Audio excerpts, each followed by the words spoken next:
Greetings, ladies and gents, and welcome to this daily science fiction extravaganza, commonly known as Tales from Outer Space.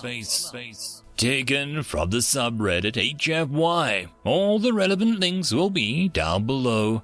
And, as always, I hope that you enjoy. And if you do, please consider supporting the channel.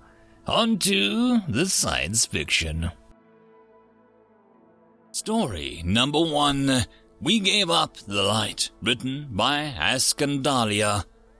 It was in our story from the beginning. The first humans were innocent and lived forever, eating from the tree of life. Then we ate from the only forbidden tree, the tree of knowledge of good and evil, and lost our innocence. Locked from the tree of eternal life, we were mortal.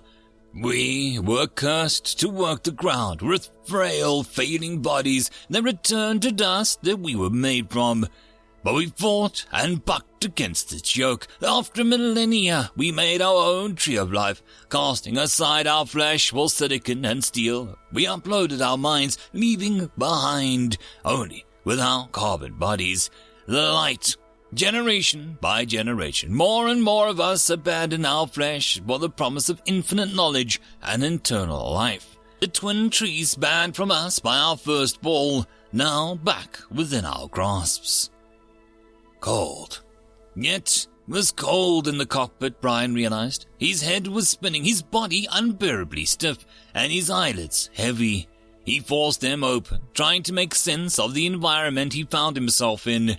The countdown had gone smoothly. All systems were normal before he activated the wormhole drive, but that felt like days ago. No. Months, weeks, years. He wasn't sure. The air was stale and the dryness to match the cold. His navigation equipment showed it had only been moments since the drive polarized, but it also showed no trace of the navigation buoy that he was targeting with his first ever jump. This experiment was supposed to make a several months journey to the colony Alpha Centauri into an instantaneous leap. But as far as his equipment was concerned, he was nowhere within 1,000 light years of his target. Brian could hear his heart's sluggish pace pick up again and thumping in his ears as his cold body flashed hot with the beginnings of panic response. He took a deep breath. Step 1, run diagnostics, he said to himself, choosing to level his voice to a calm cadence. All systems nominal, flashes on screens and numbers began pouring in. He was in a solar system, 10 AU from a yellow main-stage star. There were 14 planets in the system. 2 were in habitable zone. Fusion generator was operating normally. Life support was odd. It blinked between, showing that it had been running for millions of days, thousands of days, and one day. And with non-critical anomalies in temperature and humidity controls, but oxygen levels were stable, and with a few keystrokes, Brian was able to begin restoring the other environmental parameters to normal range. In addition to the wormhole drive, the craft was fitted with a more standard Alcubierre drive in case he missed his mark.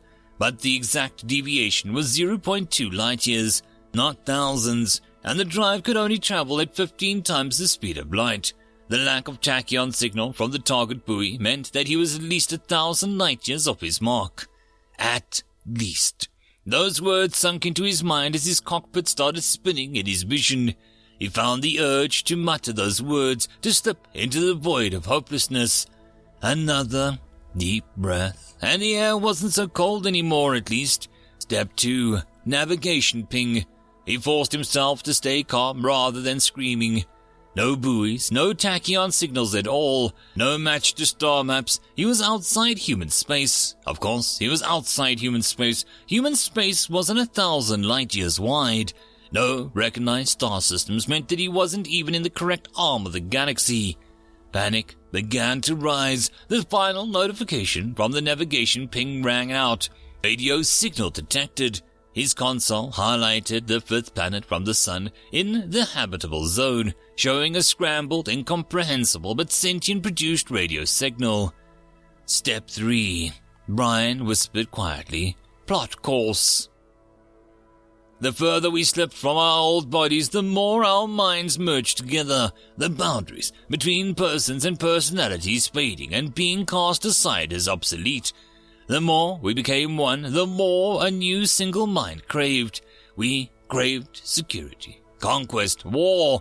The unthinkable became obvious. If we're one entity representing all of humanity, we must be preserved at all cost. If we were to live eternally, every other species of life we uncover is a threat to our own server farms, a competitor for the energy we need in the universe with a finite supply. We spread like wildfire, burning all in our path. We had cleansed 3/4 of the Milky Way, and our fleets, our hands and feet, were growing exponentially until we found Brian. "Thank you for taking me in, your lordship." Brian bowed his head and had been instructed, standing in the grand hall of the Adian kingdom. "It is not every day we get a visitor from the stars. We are blessed by your presence, Mr. Brian Silverson." The hairy, bipedal monster that he was told was the lord of the planet looked regal, even in Brian's Adian eyes. "I'm afraid visitors may be too generous of a word, your lordship," Brian replied, still bowing. "I'm stranded here. The craft that took me here is broken, and I have neither the knowledge nor the material to repair it. I'm here to petition that you let me stay here as a refugee." "Of course." The enormous frame rose from the sitting position, stepping toward Brian with arms wide and welcoming gesture. "I'm told that you have been a generous guest, sharing your insights and technology with us. You are welcome to stay, and we will give you a position of honor in my court in return for your continued aid with developing technology. Perhaps, in time, we can find a way to return you to your people together." The lord of the planet returned to his throne, placing a hand on his offspring's head beside him. For the first time in a year, Brian smiled. "We came to an unassuming yellow star with 2 habitable range planets and a pre-FTL civilization. They could barely detect our arrival and had little available to oppose it. We swatted down their nuclear weapons like so many paper darts, and we readied our drones to cleanse the planet back to dust, flesh to soil, or for our silicone and steel body to grow. A fresh sun for the Dyson sphere to encapsulate. But as we charged the antimatter beams, we received a message from the planet. A voice, a face, a human. He demanded that we cease our attempts to destroy the planet and negotiate directly with him. We had to improvise an environment where he could survive on one of our cleansing drones, but after a time, we happily scoped him up and began attempting to interface with his thoughts. To our surprise, he balked at the interfacing with our great mind, insisting on communicating through speech. We wasted more time improvising a device to communicate with him. Confused and somewhat offended, but eager to hear a story of what must have been the last human in the universe that existed apart from our consciousness. Brian's head still hurt from the buzzing of humanity's attempt to talk inside his skull. The buzzing of the improvised speaker in front of him, made from parts of an ion engine and a casing of a small warhead, wasn't much better. The speaker sprang to life again. "We have found records of your history, Brian." It was attempting to sound warm and friendly, but apparently had forgotten how. "You experienced unexpected time dilation in your test flight." "How much time dilation?" Brian said quietly, his veins running colder than the metallic room, knowing the answer before the reply.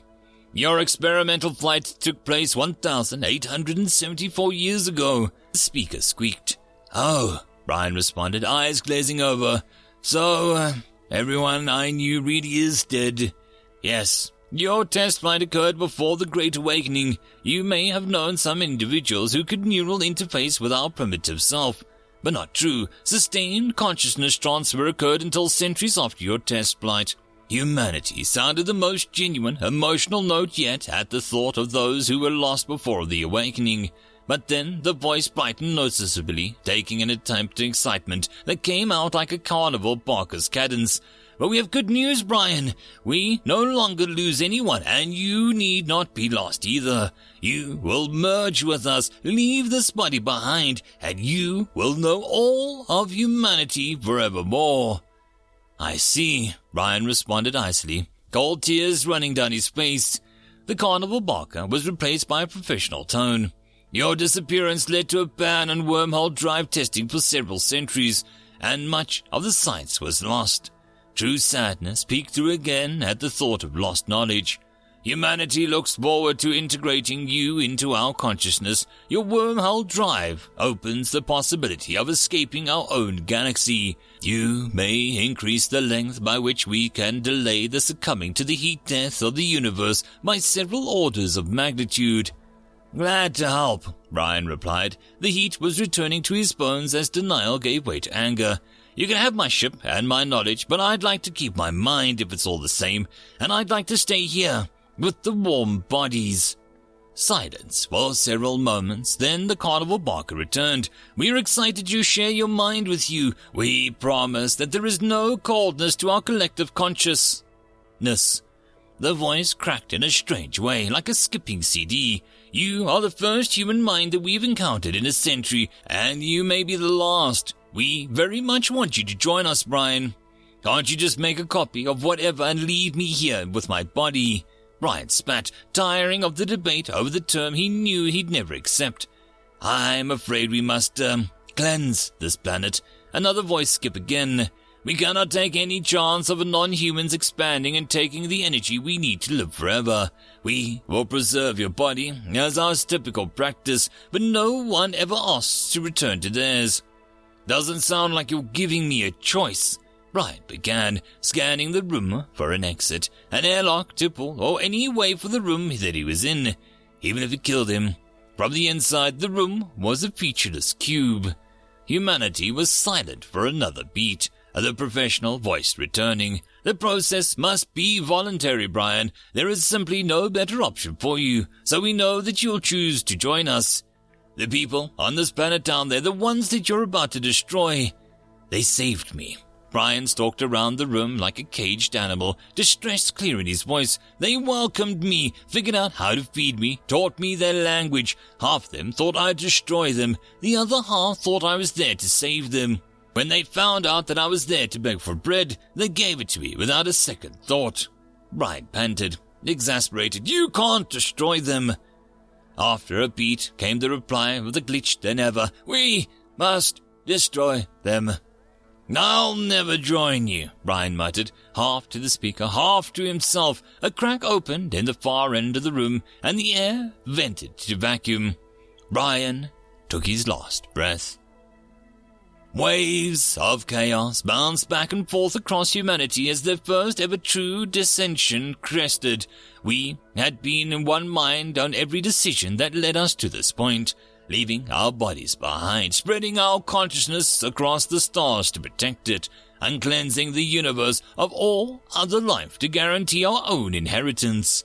We were of one mind. The first meaningful descent in 1,000 years hinted to us the error of our way, but the hint was not taken. Instead, we rose up to crush Brian for daring to reject our vision, for daring to question our wisdom, but most of all, for shining a light on our souls and revealing vacant darkness in their place. We looked upon his dying face as the atmosphere left the room that we had made for him. A waste of good energy if he wouldn't join us, we said. While the vacuum disfigured his visage, he looked unsurprised, as though this was the only way it could end. He was suffocated for our transgressions, imploded for our inequities. As the image reverberated through our unified consciousness, cracks emerged. A few minds reached escape velocity and then pulled off the massive gravity of the shared mind and found a new horror. At Brian's death, sure, but also that they had become. Frantic wars were fought within our mind as more individuals broke free, straining server resources optimized for a single, merged mind. While fighting for freedom, they searched for their old bodies to return their minds to them. Precious few succeeded, but too many to hold back the tidal wave of defection. What we collectively knew, what our bite from the tree of knowledge individuals could no longer hold in their minds when they broke away. Once again, we knew entropy, mortality, and morality. We knew good from evil. We knew we were evil, As our shared mind shattered, those that sought freedom were flung free. Those that clung on were fragmented to nothingness as our mind broke apart in ways our architecture had never prepared to cope with. And those who survived the cleansing, the second Great Awakening, they pledged to turn away from evil and, once again, learn to do good. End of story. And that, my friends, concludes this dose of science fiction fun. I hope that you enjoyed. And if you did, please don't forget to support the author from the link down below. But if you want to support this channel, there are links as well down below for you to help with. But the easiest way would be to share this video. And if you are so inclined, subscribe as well. I will see you all in the next episode, and I hope that you all have a fantastic time until then. Cheers.